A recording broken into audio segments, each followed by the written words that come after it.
history of ownership and exhibition. Is that important?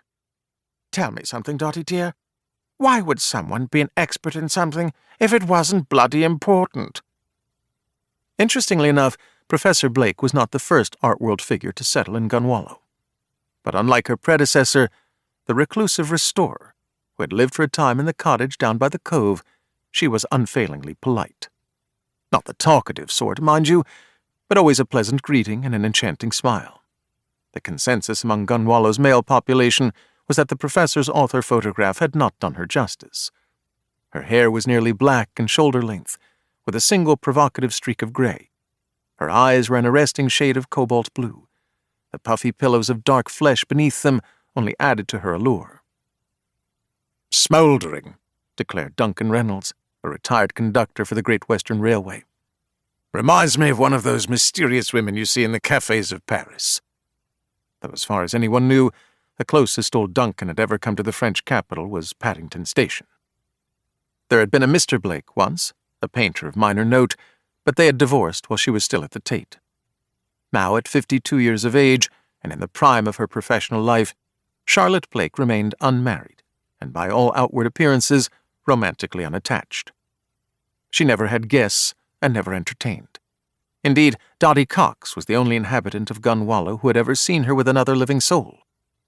It was last November, down at Lizard Point. They were huddled on the wind-blown terrace at the Polpior Café, the professor and her gentleman friend.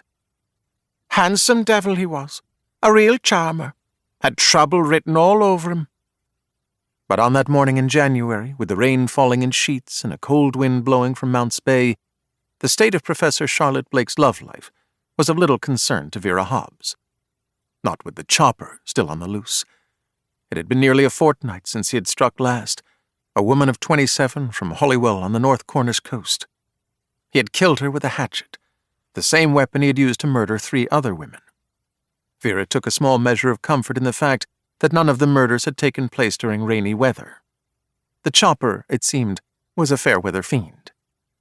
Vera Hobbs nevertheless cast several anxious glances over her shoulder as she hastened along Gunwallow's only road, a road with neither a name nor a numeric designation. The Cornish bakery was wedged between the Lamb and Flag and Dottie Cox's corner market, which wasn't on a corner at all. The Mullion Golf Club was about a mile down the road, next to the ancient parish church. With the exception of an incident at the restorer's cottage a few years back, nothing much ever happened in Gunwallow, which was just fine with the 200 souls who lived there. By 7 o'clock, Vera had finished baking the morning's first batch of sausage rolls and traditional cottage loaf bread. She breathed a small sigh of relief when Jenny Gibbons and Molly Reese, her 2 employees, hurried through the door a few minutes before 8. Jenny settled in behind the counter while Molly helped Vera with the steak pasties, a staple of the Cornish diet. A Radio Cornwall newscast played quietly in the background. There had been no murders overnight, and no arrests either.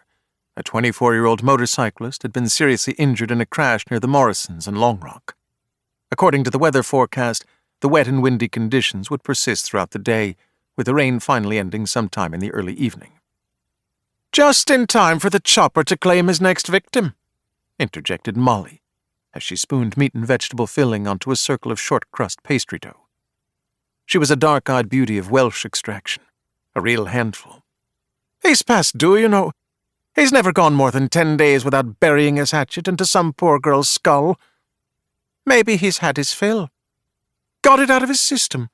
Is that your theory, Vera Hobbs? And what's yours? I think he's just getting started. An expert now, are you? I watch all the detective shows." Molly folded the dough over the filling and crimped the edges.